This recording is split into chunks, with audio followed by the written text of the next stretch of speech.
this room has its own set of perks. So with that, we'll get started. Two things at the top. First, over the next week, Sudan will observe two important anniversaries. Tomorrow, October 21st, is the anniversary of the beginning of the 1964 October Revolution against military rule that caused the fall of that regime. And Wednesday, October 25th, will mark 1 year since the 2021 military takeover. Both highlight the Sudanese people's long-standing struggle to achieve democratic, civilian-led governance. We remain committed to helping the Sudanese people achieve the goals of their revolution as a country that is stable, prosperous, and at peace with itself and its neighbors, and urge all Sudanese actors to engage constructively in ongoing negotiations toward establishing a civilian-led transition. On these anniversaries, we remember the countless Sudanese who have bravely and at great risk demanded freedom, peace, justice, and an end to military rule. We honor all of those who were injured, harmed, or gave their lives for freedom in Sudan, and call on the government, including the military and security services, to fully respect freedoms of association, expression, and peaceful assembly. And finally, this week, on October 22nd, the United States will commemorate the one-year milestone release of the U.S. National Strategy on Gender, Equity, and Equality, or the NGS. With the release of the United States' first ever National Strategy on Gender, Equity, and Equality, the administration reaffirmed that advancing the rights and empowerment of women and girls in all their diversity is both a moral and a strategic imperative. Secretary Blinken is committed to implementing the NGS as a core component of U.S. foreign policy and national security. When women and girls can meaningfully participate in social, political, and economic life, it results in more peaceful, democratic, and prosperous nations to the benefit of all individuals. With that, Matt. Right. Thanks, and welcome back, and I hope that this room is as hospitable for you as California and Philadelphia were. I was going to begin with Iran, but since your colleague at the White House has already addressed it, and I'm not really interested in you repeating the same thing that he's already said, but maybe some of my colleagues are, but I'm going to start with something different. And that is that you will have seen that the UN Human Rights Commission of Inquiry released its first report to the General Assembly today on Israeli activities in the Palestinian territories. And I'm wondering if you have a response, a reaction to what the findings of that report are. Matt, we'll take a close look at that report. It has just been released, so can't offer a line-by-line analysis at this point, but what I can tell you is that we have made our concerns about this Commission of Inquiry clear from the start. Israel is consistently, unfairly targeted in the UN system, including in the course of this Commission of Inquiry. Israel is the only country that's subject to a standing country-specific agenda.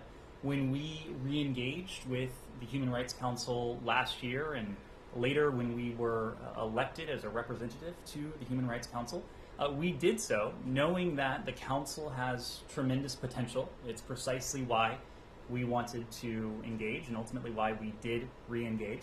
But we also recognize that there are needed reforms. This is an effort that we continue to work towards, to see to it that Israel is not unfairly singled out, and I use that term unfairly, put emphasis on that. No country, the record of no country, should be immune from scrutiny, but no country should also be targeted unfairly, and that's the principle that we seek to uphold. Okay, so are you aware of the findings? Again, the team will go through it. I don't have a specific reaction to offer. Let me give you a very brief outline of what some of them are, and let's just set aside whether or not the Commission in itself is unfairly targeting Israel or not. It very well may. I'm not making an argument on either side of that. But what it accuses Israel of doing is, occupation, de facto annexation, forcible displacement.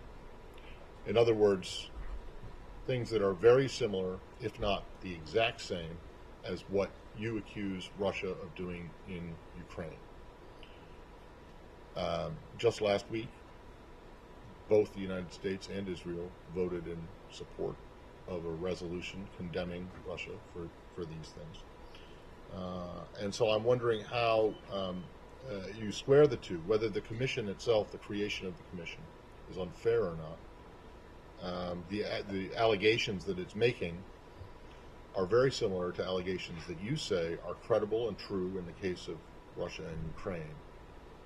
And so what's the difference? First, Matt, when it comes to the report that was just released, again, we will go through it. We will go through it carefully and thoroughly, and we can offer more feedback on the specific assertions at that time. So I'm not going to go into the specific assertions, but what I will note is that we categorically reject the blanket comparison between the actions of the Kremlin, Russia in this case, that has launched and waged a brutal war of aggression against another sovereign state, a sovereign state that posed and poses no threat whatsoever to the Kremlin, a military campaign that whose toll can be measured in thousands upon thousands of lives lost, a campaign that has been condemned, as you alluded to, by countries around the world, 141 countries in the case of the March vote in the UN General Assembly, 143 countries in the case of the annexation that Moscow recently announced and attempted with the 4 regions in sovereign Ukrainian territory. Matt, when it comes to the conflict between Israelis and Palestinians, this administration believes deeply in a 2-state solution.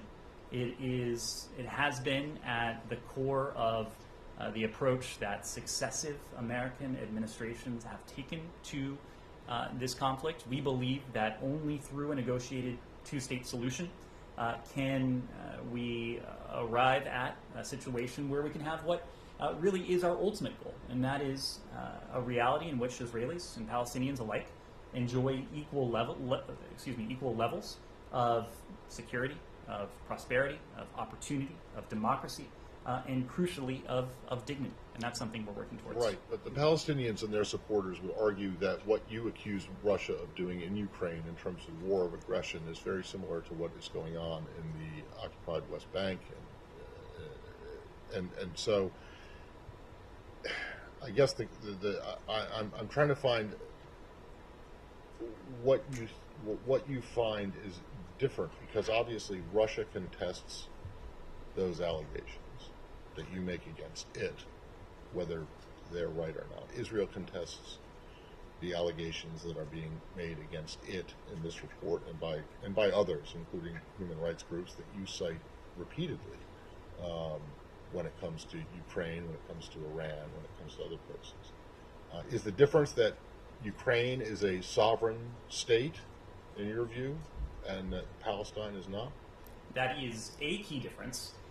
You point to some of what critics are saying. Look, no country is or should be immune from criticism. That, of course, includes Israel. Some of the criticism that we've heard, and we've, of course, offered our own over the course of recent months, is justified. Much of it is not. And so when you point to comparisons and criticisms, I think it is important to take a step back and to recognize the profound differences between those two situations. You mentioned one of them, and it is a paramount difference. Well, listen, it's not me, the chairwoman of the Commission of Inquiry. There are many assertions. There are many assertions around the world that are made. She is the one who pointed out that just last week 143 countries, including the United States and Israel, voted to condemn Russia for its actions. Not me. So sorry if you... I know. I'm repeating the point that she has made. You're asking the question, and I'm making the points. Let me just follow. So, the issue with you, you said there's absolutely no linkage, no comparison whatsoever. You dispute that the Palestinians are militarily occupied, that Israel has annexed Palestinian land. Do you dispute that? Do you dispute that they have forcibly removed populations? Do you dispute that? Do you have any other different kind of information that can convince the world that you're speaking to that these facts that you cited are in fact are not, that's not what the Palestinians are experiencing? It's So we've spoken to the reality, to the plight that Palestinians face. I'm sorry, Ned. I'm not talking about the plight and the reality and so on. You dispute that they are militarily occupied. We don't dispute that, and we've been clear about that. Do you feel that this military occupation should also end? That the West Bank has been occupied since 1967. Right. That is why at the center of our policy is the recognition that only through a negotiated two-state solution can we achieve what Palestinians seek and what Israelis seek, and that is a reality in which Israelis and Palestinians enjoy equal levels of these virtues, of these elements: security, prosperity, democracy, freedom, and dignity. That's what a two-state solution can bring about. Just as we have acknowledged historical realities and realities on the ground, we've also acknowledged, as have previous administrations, that we're not there yet, clearly, in terms of a two-state solution, or even in terms of creating a constructive atmosphere in which the two sides can sit down together and attempt to make progress towards that reality of a two-state solution. That is why this administration, from the earliest days, has focused on practical measures that can provide some benefit to the Palestinian people, and you can measure those practical measures in the hundreds of millions of dollars, verging on $1 billion over the course of this administration in terms of humanitarian support to the Palestinian people. It's why we have maintained our sacrosanct commitment to Israel's security, knowing that if Palestinians feel opportunity and Israelis feel security, those are conditions that can help galvanize efforts to advance a two-state reality. We're going to continue working on that. We're going to continue to set the stage so that we can ultimately seek to make progress. Okay, I tell you what, Palestinians appreciate all the help that the United States gives them, but they would appreciate more being free from occupation and controlling their own destiny. I want to ask you, you began by citing anniversaries and so on. You know, well, on October 26th, happens to be the first anniversary of the closure of 6 human rights organizations in Palestine. And you have not. I mean, your position remained mysterious. Nobody understands the treaty. I mean, have you said that you received their answers or to your queries and so on, but we don't know. What is your position? Are you, a year after this happened, are you calling them to reopen those, or are you saying now they are guilty of what the Israelis are accusing them of? Saeed, we haven't said either of those things. What we have said, but why not? I mean, Ned, I'm sorry, but why not? It's been a year. Saeed, we have spoken, I think, clearly about our position on this. And our position is that human rights and the importance of civil society is applicable in countries and places around the world. Israel is no different. Independent civil society organizations play an indispensable role in reporting back and offering facts and scrutinizing the records. And this goes to the point I mentioned at the top of this briefing, that no country should be or is immune from scrutiny. And I think our Israeli partners would agree with that. That's why we have always contended there must be an extraordinarily high bar when it comes to taking action against independent civil society organizations. We want to see that bar protected. We want to see that bar preserved. The Israelis have told us that they had the requisite information to take the actions that they did. They have provided us in recent weeks with additional information. We are in the process of reviewing that, but this goes back to a point that we made in the days after this action was first announced a year ago.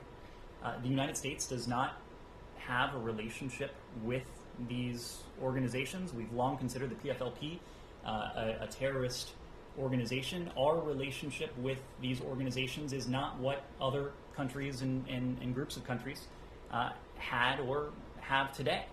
So there is no question about us severing a relationship. We never had one to begin with. The principle that we think is important is that civil society plays an indispensable role around the world, we want to see that world protected.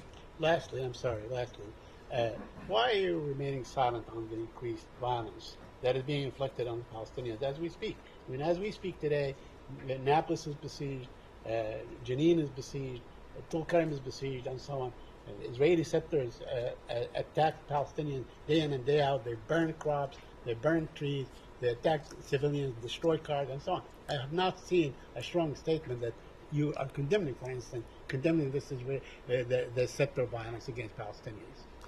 Saeed, I'm a bit confused by the question because I know I have offered our alarm and deep concern for the trends that we're seeing in the West Bank and elsewhere. I believe Vedant has done the same in recent days.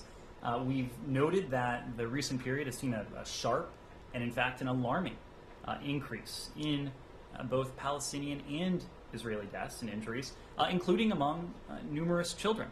Since mid-last month, at least 23 Palestinians and 4 Israelis have been killed. Those numbers may have, in fact, risen even in recent days. There's one analysis out that suggests that this year is the deadliest for Palestinians in the West Bank in nearly 2 decades. That is something that is of great concern. Yet you remain reluctant to condemn Israeli settler violence against the Palestinians. You have not mentioned settler violence against the Palestinians, even in your last statement. Saeed, we always take issue, we always condemn violence against civilians, against innocent civilians. The fact of the matter is that we've seen an alarming increase in deaths on the part of Israelis and Palestinians. Some of this has been in the context and the conduct of security operations, but there's no question that civilians have been killed. That is always something that is deeply concerning to us, Mark. Follow up on a couple of things that Kirby said.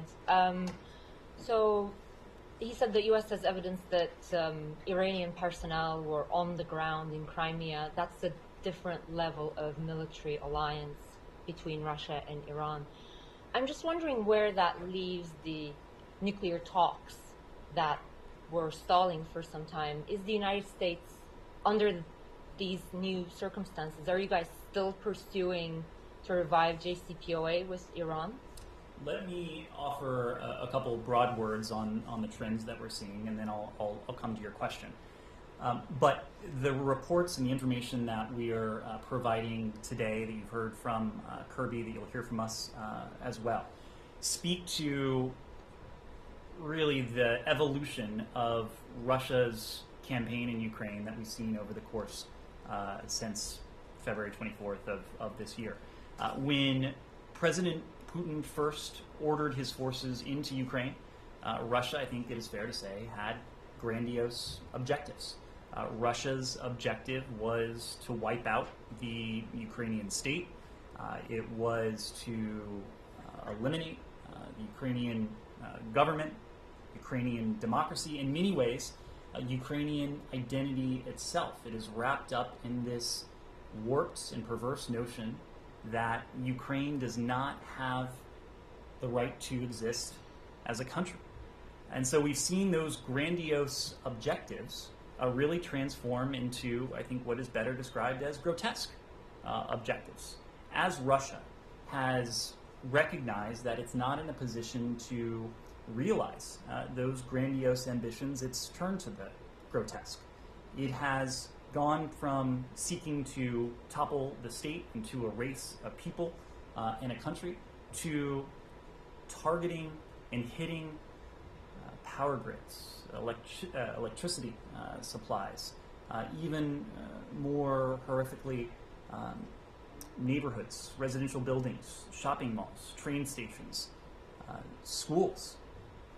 In all of this, it's true that Russia has grown more desperate in recent months, and we've seen any number of indications of this desperation, the mass mobilization, the repression within Russia that has followed this mass mobilization, the attempts to annex by force, the imposition of martial law in the regions that President Putin sought to annex. Just think about that for a second. President Putin annexed these regions, claiming that there were individuals in these regions who so desperately sought refuge from the Ukrainian state that they wanted to join Mother Russia. And now Putin is, I think, proving the lie by declaring martial law in regions that he claimed just a couple weeks ago so desperately sought to join Russia. I think the fact is that even though Russia is desperate, doesn't make it any less dangerous in some ways. And we've seen that in Russia, perhaps out of desperation, turning to countries like Iran to provide the wares that it is unable to produce or to acquire through other means. Some of this is a reflection of the export controls, of the sanctions, of the economic measures that we've imposed on Russia. The fact is that they don't have the ability to organically produce, to import the key inputs that they need, and so they're turning to Iran. They're exploring arrangements with North Korea. And so as you heard from my colleague from the White House today, we can confirm that Russian military personnel based in Crimea have been piloting Iranian UAVs and using them to conduct kinetic strikes across Ukraine, including in strikes against Kyiv in recent days. We assess that Iranian military personnel were on the ground in Crimea and assisted Russia in these operations. Russia has received dozens of these UAVs so far and will likely continue to receive additional shipments in the future. In spite of all of this, we've seen Russia and Iran continue to lie, continue to claim that there's no there there. The Iranians continue to claim that they are not providing this material, and for indisputable proof to continue to emerge. And some of that proof was put on display before the UN Security Council yesterday. Okay, but are you guys still pursuing a deal with Iran? Because that's what I asked. And also Kirby said, like, we're not focused on an Iranian nuclear deal right now. What does that mean? Well, right now, the eyes of the world are where they should be. They are on the bravery. No, but I mean, like, when he says we, like, I'm not sure he's talking about the eyes of the entire world, but mostly the eyes of the United States. So, like, are you guys still pursuing a deal with Iran or not? And what does the not focused mean? So Humaira, at this point, of course, it's no secret that a deal does not appear imminent.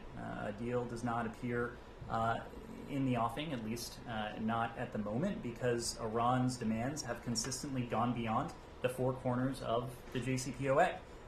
We've heard nothing in recent weeks to suggest that Iran is prepared or preparing to change its approach. And so right now, the eyes of the world are where they should be. Right. But under these new circumstances, is the draft that was put forward from your perspective, is that still on the table? If Iran were to take it tomorrow, are you guys still offering it? That is a hypothetical that I don't think anyone expects to come to pass.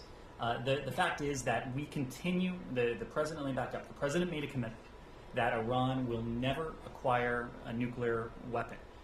We remain determined to uphold that commitment, to see to it that Iran never does acquire a nuclear weapon. Another proposition is that we continue to believe that diplomacy is the most effective, the most sustainable means by which to realize that commitment on a basis that is both permanent and verifiable.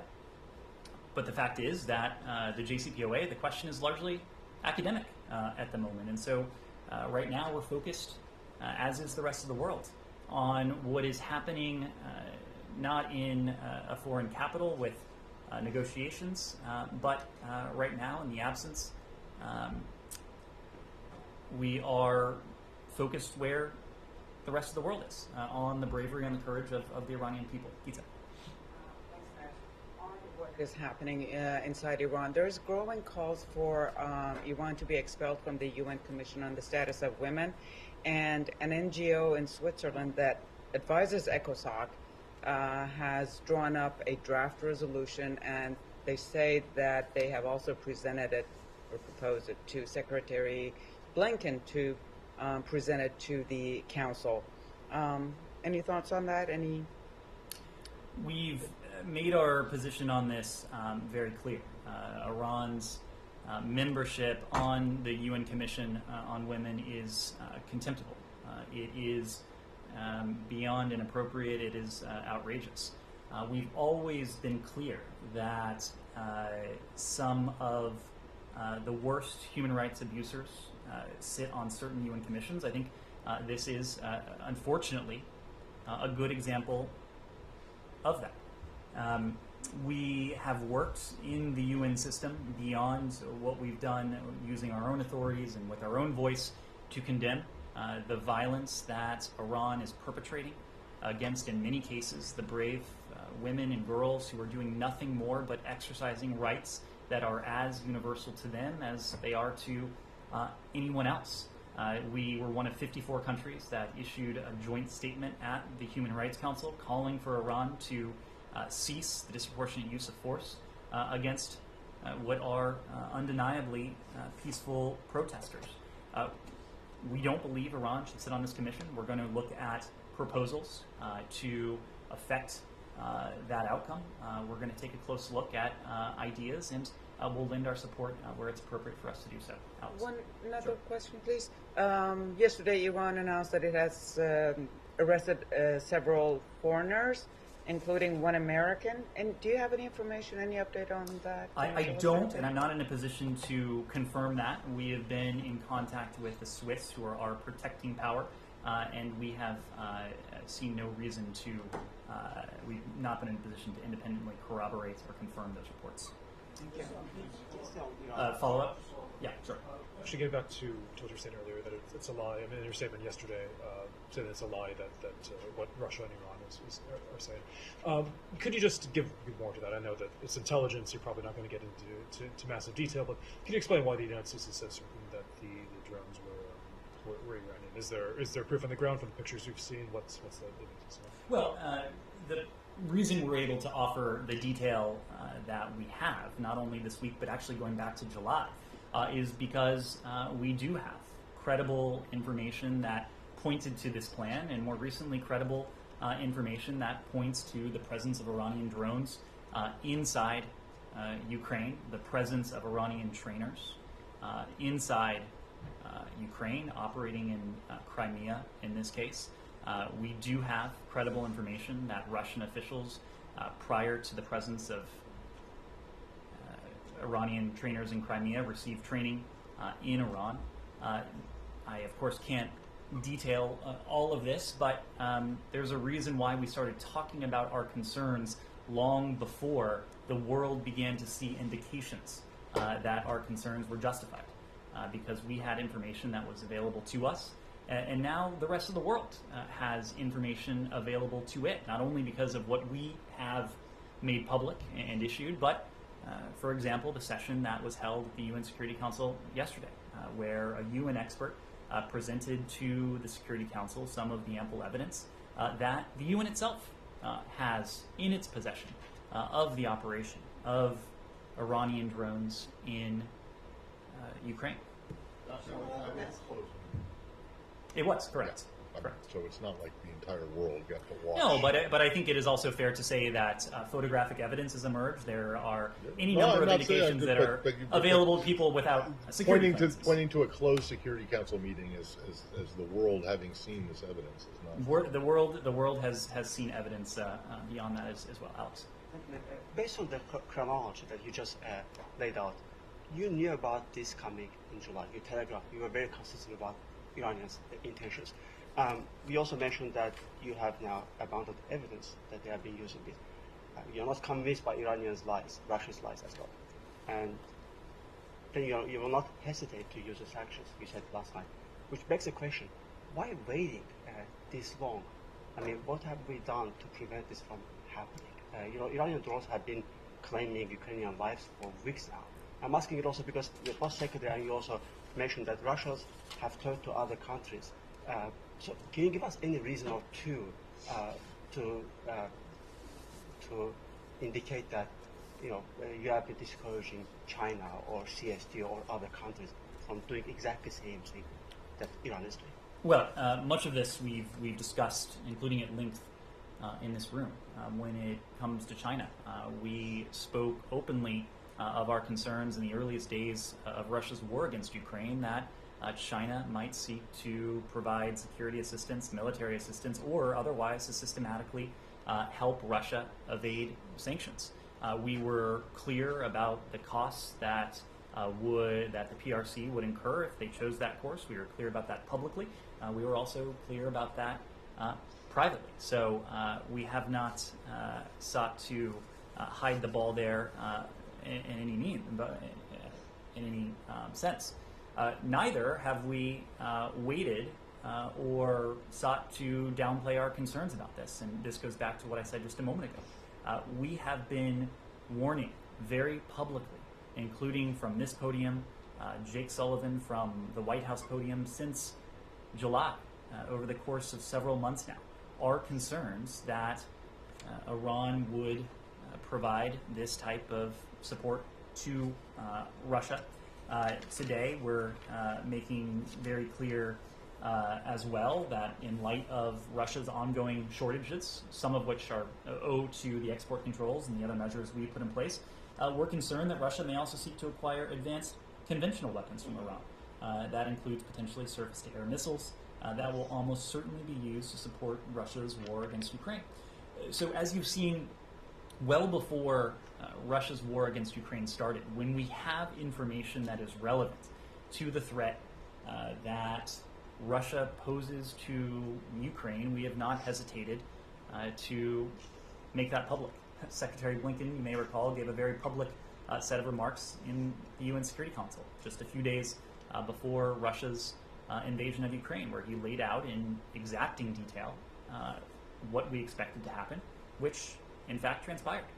That wasn't the only case. It was probably the most prominent, but at every step of the way, we have sought to go out of our way to make clear our concerns, to warn the world so that we can be attuned to the lies that we're going to hear from Russia, the lies that we're going to hear from Iran, and perhaps even more importantly, to galvanize global action against these threats. We mentioned already yesterday that we began the process together with Ukraine, the UK, and France yesterday to hold Iran accountable for its provisions of UAVs to Russia in the UN context. It was the closed-door meeting of the Security Council to kick off a process under UNSCR 2231, led by a panel of experts. Today, the EU and the UK either took or announced important steps joining us in slapping new sanctions on Iranian individuals and entities, supporting Iran's support for Russia's war, and will continue to vigorously impose and enforce sanctions on those who aid Iran's support for Russia's war against Ukraine. The final point I'll make about this is that, of course, Iran's UAV program has been a concern of ours since the outset of this administration. Much, of course, has been made, and appropriately so, about the sanctions that we imposed on an Iranian actor, an entity, as a result of Iran's support for Russia's war effort, provision of UAV technology to Russia. But last October, we announced a series of sanctions. We designated members of a network of companies and individuals that provided critical support to Iran's UAV program, and to the IRGC and to the Quds Force as well. And the other, I think, notable element here is that yes, these drones pose a risk to Ukraine. They pose a deadly threat to Ukraine. But Iran's proliferation of UAV technology, the threat that it poses, goes well beyond Ukraine.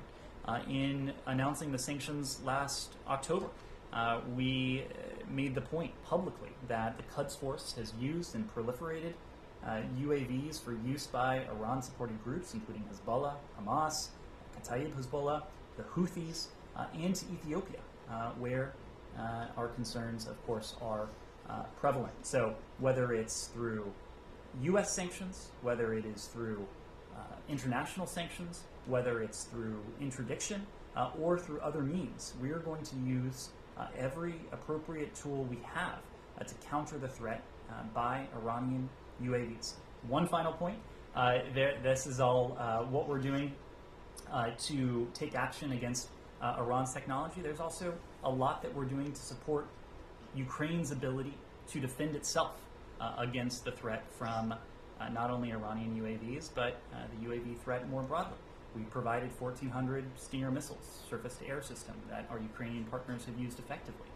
We have enabled countries to provide their own sophisticated air defense systems to Ukraine. One example we pointed to was Slovakia's provision of the S-300 in the early days of this conflict, something Slovakia was able to do because of backfilling support from the United States. Germany has recently provided to Ukraine important air defense capabilities, and the NASAM systems that are on their way are another key component as well. What was the authority of the sanctions that you imposed last October? What was that under? It was pursuant to Executive Order 1338. Pursuant to Executive Order 13382. Which is. What does that give you the authority? Which is a counterterrorism authority. And at the UN. It was UN Security Council Resolution 2231. Okay. I'll let you come back and you can ask for us that. 2231. Just on this topic as well, you guys are doing a lot of this in partnership with your allies and partners to counter UAV proliferation, especially from Iran. Multiple times this week, 2031 was mentioned from this podium, and last night there was a statement on the abundance of evidence that Iranian UAVs are killing civilians in Ukraine. But you also, despite not permanently killing the JCPOA talks right now, there's an executive order from here, and then there's the UN 2231, which expires in less than a year now, in 11 months. So are you guys working with partners at the UN Security Council to extend that? Because, as you mentioned, it's further than just Ukraine, the proliferation of UAVs. So what's the administration's point of view on 2231? Are you looking to extend that? Our point of view is that we are going to take every action we can to thwart Iran's ability to use and to export this deadly technology. We've done so under U.S. authorities. There are UN Security Council resolutions. There's a UN There are UN panel of experts, and we saw last night the UN chair this meeting to share information on the part of a UN official to assembled members of the Security Council. So we're going to use every authority and tool we have, because we know the destruction of this technology. We know the harm, the death, the toll that it can inflict, not only in Ukraine, but in the region as well. But is that going to stay? I mean, if there's you could say it's hypothetical, but I mean, if there's a deal, is that embargo going to be lifted immediately under a JCPOA, as well as, are you guys going to revoke Executive Order 13949? You're getting well ahead of where we are. As we've said, no deal appears imminent. We are going to, in the absence of a deal, or if there one day is a diplomatic deal to permanently and verifiably limit Iran's nuclear program, we are going to use every appropriate tool that we can. I need to move around just so we can make sure everyone gets a question. Go ahead. Following that closed-door meeting, the Russian deputy ambassador to the UN came out and he threatened to cut off cooperation with the UN Secretary General if they sent inspectors to look at those drones. Are you concerned about the implications for that, for like the Black Sea Grain Initiative or other cooperation with the UN involving Russia? Certainly noted the defensiveness of that posture, and can't help but keep in mind the denials that we've heard from Moscow, that we've heard from Tehran, as we see these apparent pressure tactics. We think it's important that the UN and every responsible UN member state stand by the various Security Council resolutions, the General Assembly resolutions, really the heart of the UN system, the principles that animate the UN Charter and the UN system. That is really beyond the stakes of Russia's aggression against Ukraine. that is ultimately what is at stake. This is about Russian aggression against its peaceful neighbor, but it's also about Russia's attempt to subvert the international system that has served the world effectively for the past 8 decades. It's why 143 countries came together in recent days to make the point that a big country should not be in a position to bully a small country, that a country should not be able to redraw borders by force, that we don't seek to live in a world where might equals right. We think it's important in the face of intimidation, in the face of attempted coercion, that countries around the world come to the defense of the UN Charter, the way in which 141 countries did in March, 143 countries did earlier this month. Michelle. I have 3 questions. Sudan, Lebanon, and Syria. Sudan, more than 178 people killed in tribal clashes in Blue Nile region. Do you have any comment on that? We deeply regret the loss of life. We urge an investigation into these deaths. The perpetrators of this violence should be held to account. We recognize the security situation remains fragile and intercommunal violence remains a threat to long-term stability. We and our partners on the UN Security Council are monitoring the situation closely. We'll continue to work with the government to advance the implementation of the Juba Peace Agreement and to promote peaceful coexistence among communities. On Syria, any comment on the reconciliation between the Assad regime and the Hamas movement? Well, Hamas is a designated foreign terrorist organization. It is a specially designated global terrorist group that operates a global network to raise funds to support its military wing. The group continues to threaten Israel's security from Gaza. It continues to propagate the deprivation and the squalor that so many Palestinians live in Gaza. Meanwhile, the Assad regime's outreach to this terrorist organization only reinforces for us its isolation. It harms the interests of the Palestinian people, and it undercuts global efforts to counter terrorism in the region and beyond. We'll continue rejecting any support to rehabilitate the Assad regime, particularly from designated terrorist organizations like Hamas. And this is yet another example of the Assad regime's reckless continued rejection of the international community's efforts to achieve a peaceful resolution to the conflict in line with UN Security Council Resolution 2254. And my last question on Lebanon, the parliament there failed for the 3rd time to elect a new president. Meanwhile, President Aoun's term ends on October 31st. Are you concerned about any power vacuum there? We've been concerned about the economic and political conditions in Lebanon for some time now, for months longer. We have been urging Lebanese officials to put aside their own personal interests, to act constructively in the interest of the Lebanese people. The Lebanese people, after all, have been suffering for far too long as a result of the mismanagement, as a result of the corruption, as a result of the insecurity, as a result of the power vacuum that you referred to. We want to see the emergence of a Lebanese government that puts the interests of the Lebanese people first, that will put Lebanon on stable political footing, on sound economic footing, and that will address the urgent needs of the Lebanese people. About Britain too, right? Yeah? Go ahead. No? Go ahead. Not, I'm not going to take the bait. Go ahead. Okay. Yeah. Yesterday, the U.S. unsealed indictments of Russian and Venezuelan nationals in connection with an oil for microchips sanctions evasion scheme, and indicated that Rusal and Oleg Deripaska are involved, or that Rusal is involved in the scheme, and that Deripaska controls the company. So how does the U.S. avoid sanctioning Rusal in light of these developments? I know there have been concerns about market impacts, but at this stage, with a DOJ indictment, where do you go? Well, we have authorities that we can level against entities as well as against individuals. And in this case, we took action against Russian procurement agent Yuri Orakov, knowing that his companies are responsible for procuring U.S. origin technologies for Russian end users.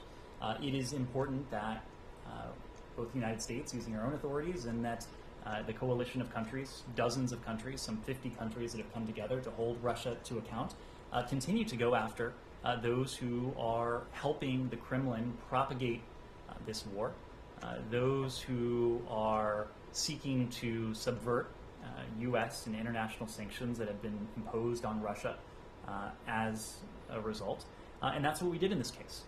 In every case, when we enact sanctions against an individual or entity, we seek to minimize the broader harm to people in a particular country, the broader harm to the global economic system.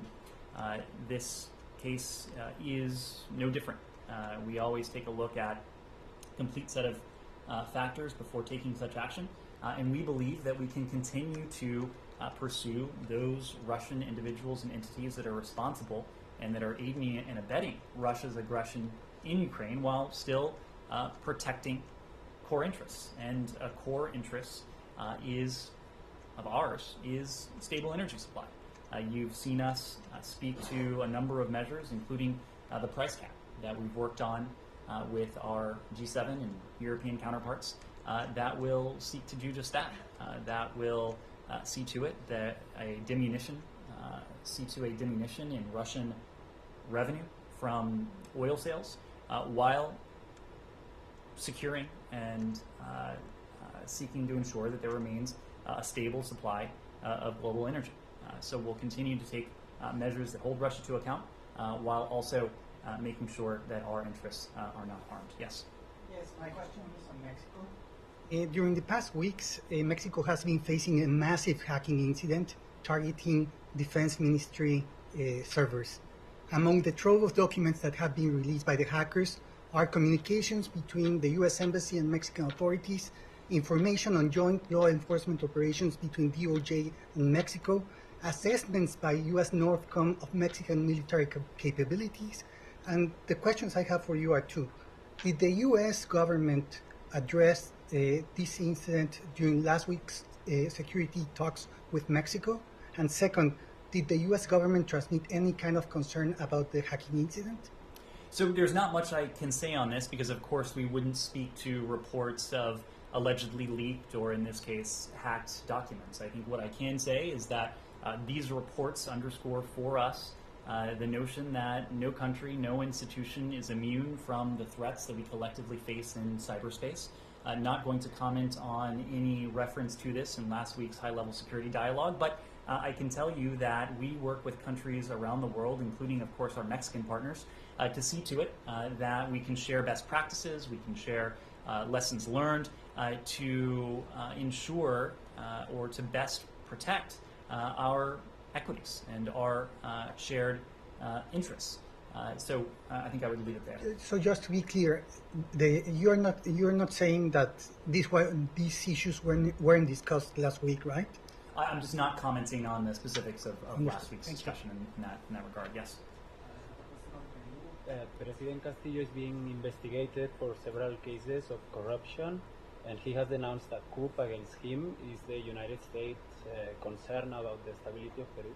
We're closely monitoring the political situation in Peru. As you know, Secretary Blinken had an opportunity to travel to Peru earlier this month to meet with our Peruvian counterparts. We continue to closely monitor the political situation. We believe that accountability remains vital to any open democratic political system. And as Peru engages in the hard work of democracy, the OAS may potentially serve as a partner in this process. Under the Inter-American Democratic Charter, we share a hemispheric commitment to upholding democratic values, human rights, the rule of law. That was a message that Secretary Blinken imparted in his high-level meetings with his Peruvian counterparts last week. Yes. So on Secretary Sherman's trip to Japan, so in the background briefing this morning, senior State Department officials said Taiwan will be one of the major topics. So my question is, what kind of contribution or cooperation the Secretary will seek from Japan to counter China's increasing pressure on Taiwan?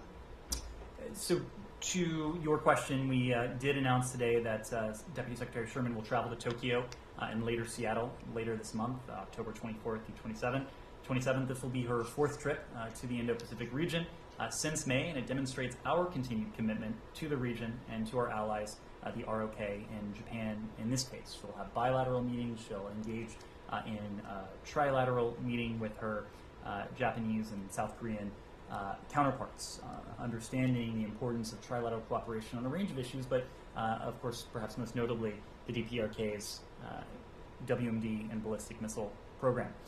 They'll have an opportunity in that trilateral format and in the various bilateral meetings as well to discuss a broader set of issues. As you heard from my colleague this morning, we expect that Taiwan will come up in that context.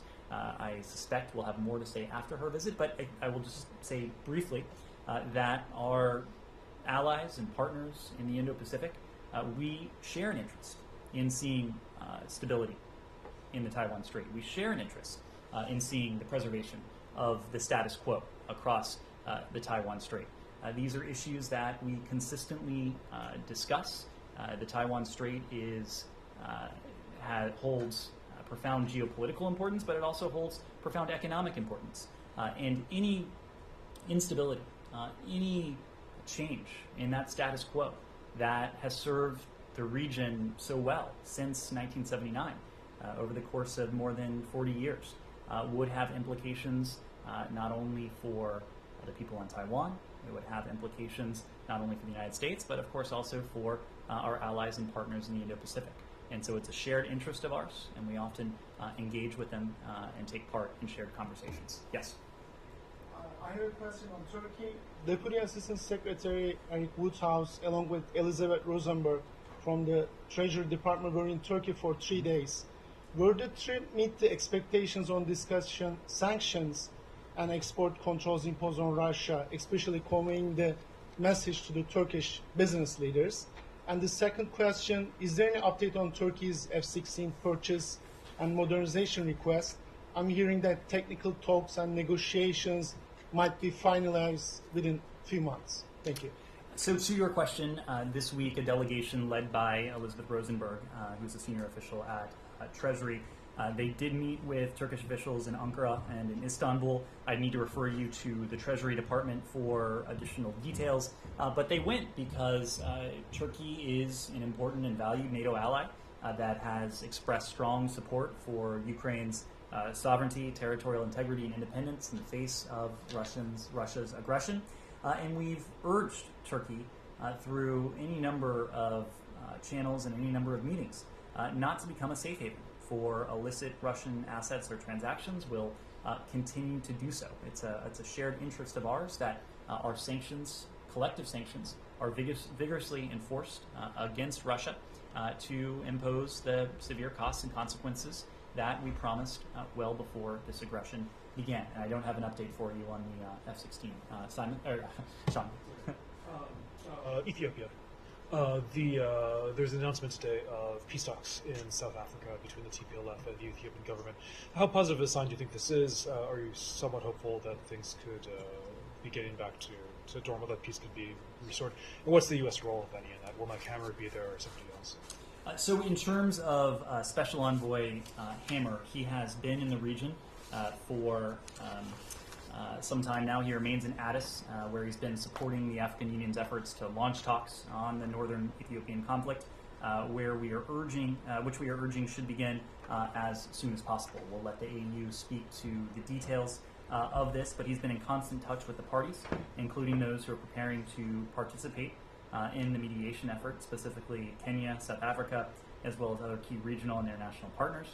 In addition to the Special Envoy, Secretary Blinken, Deputy Secretary Sherman, Undersecretary Nuland, Assistant Secretary Fee, our ambassador to the UN, Lynn Thomas Greenfield, and others across the interagency have been pushing for a cessation of hostilities, protections for civilians, and the delivery of economic assistance, Eritrea's withdrawal from Ethiopia, and serious engagement in these talks, which will be AU-led.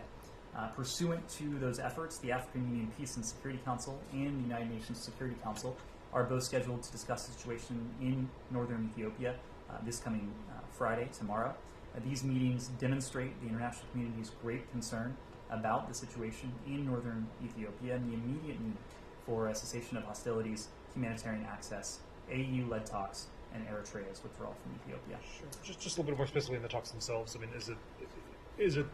I guess it's maybe not for the U.S. to say, but do you expect something concrete to come out of these? These are talks that are being led by the AU. We are going to support in every way that is helpful and that we can, but we would leave it to the AU to speak to these. I can take one final question, and then I unfortunately need to go. Yes, in the back.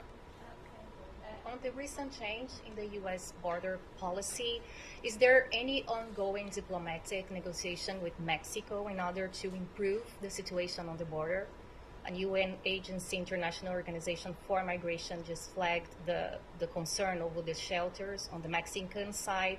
According to them, those shelters are overwhelmed. And on Colombia, during Secretary Blinken's recent travel to Bogota, State Department said that Colombia is a regional model for promoting sustainable integration for refugees and other immigrants. So this being said, how Colombia can act as an active partner of the United States in order to improve the situation in the border? Can Petro be a partner or a link, a bridge, as he is close to Maduro? When it comes to our discussions with Mexico, we did have the high-level security dialogue last week. It was an opportunity not only for the State Department and the Department of Justice, but also for our partners at the Department of Homeland Security to discuss a wide range of issues, including the challenge of irregular migration that has had such an impact on border communities, including those in Mexico. And these are conversations that are ongoing. DHS oftentimes is leading these conversations, so I refer you to the Department of Homeland Security for details of their engagement, but the department, this administration, recognizes that there needs to be a hemispheric approach to migration. It's precisely why we brought together countries of the hemisphere in June in Los Angeles to put forward the LA Declaration on Migration and Protection, that for the first time is a document that spells out principles and commitments that now 21 countries in the region have committed to take.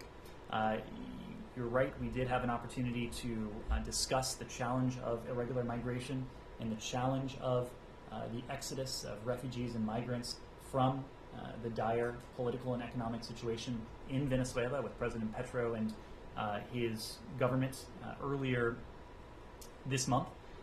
Colombia has demonstrated extraordinary generosity and support for the hundreds of thousands, for the some more than 1 million Venezuelan migrants and refugees who have sought refuge in Colombia.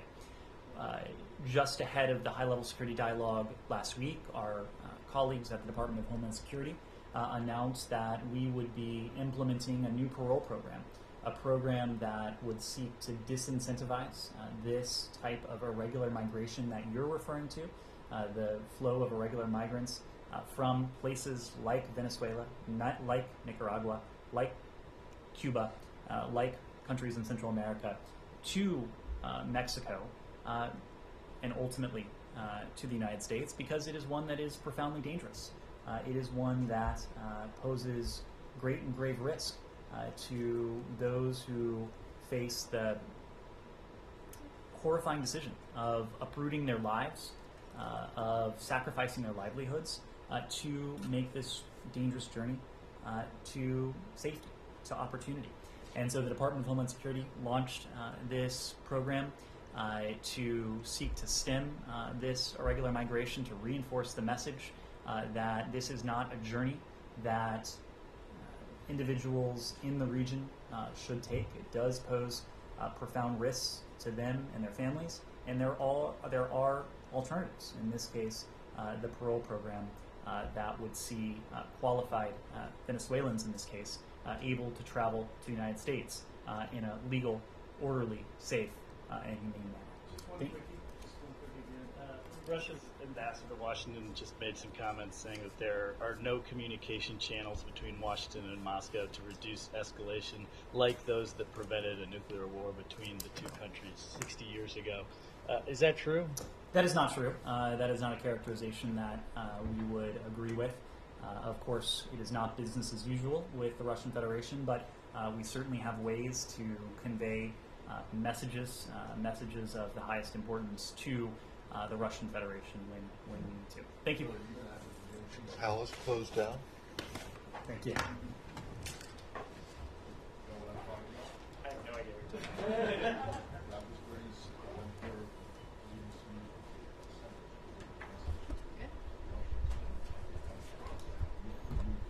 Oh, I